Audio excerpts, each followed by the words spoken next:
A few months ago, shortly after I bought this car, we filmed a video the day that we installed Expel's new windshield protection film.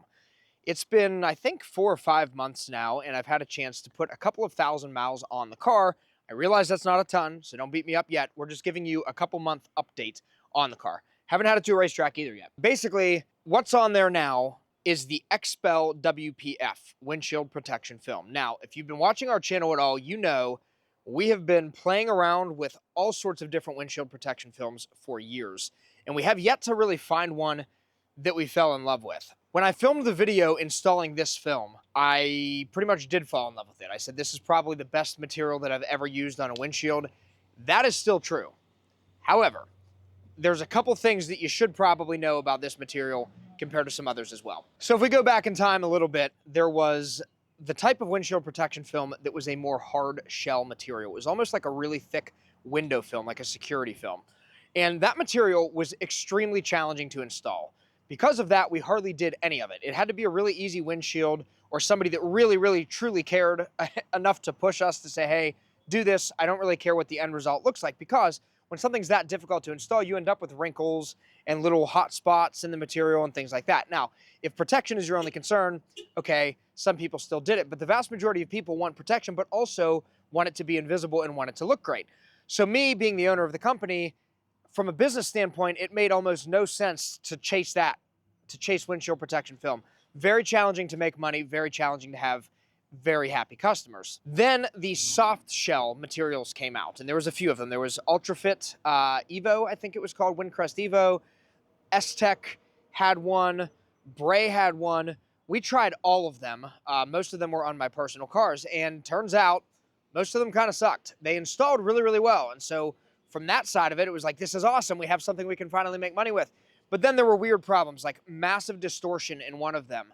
Another one had a lot of distortion, but also when it rained, it swelled up and like created even more distortion. And that was on my Hellcat that I had down in Florida.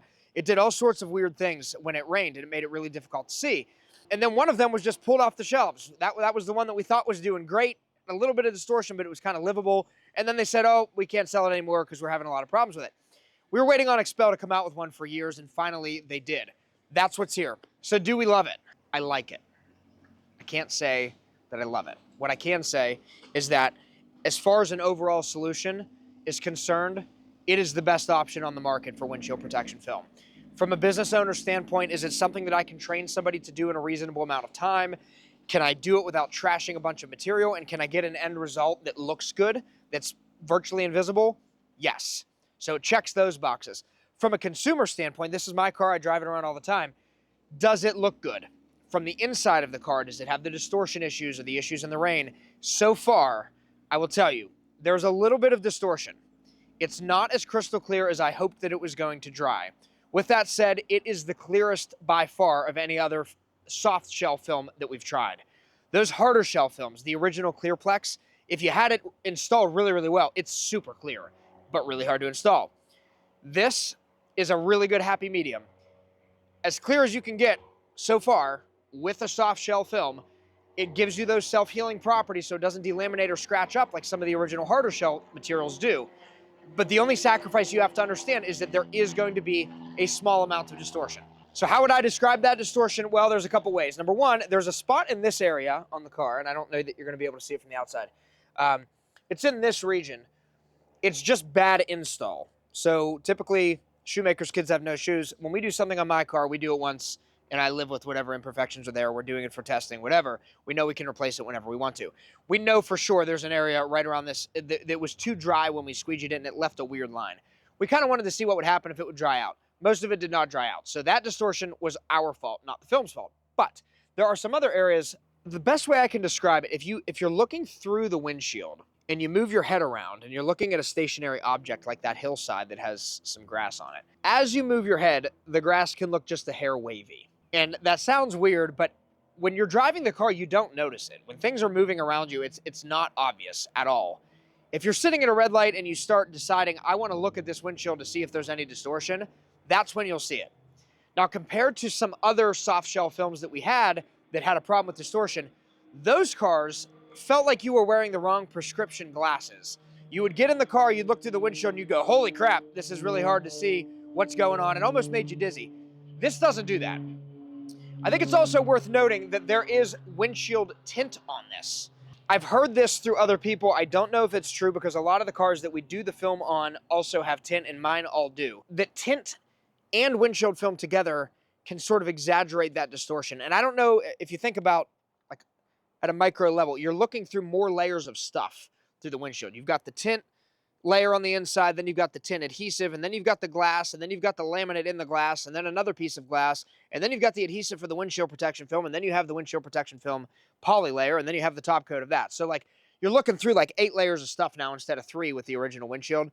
I don't know if that has something to do with it by adding tint, if that increases it, but as far as the protection is concerned, I've been pretty happy with it. Like I said, I haven't put tens of thousands of miles on it, but I have put a few thousand, and I drive the car pretty hard.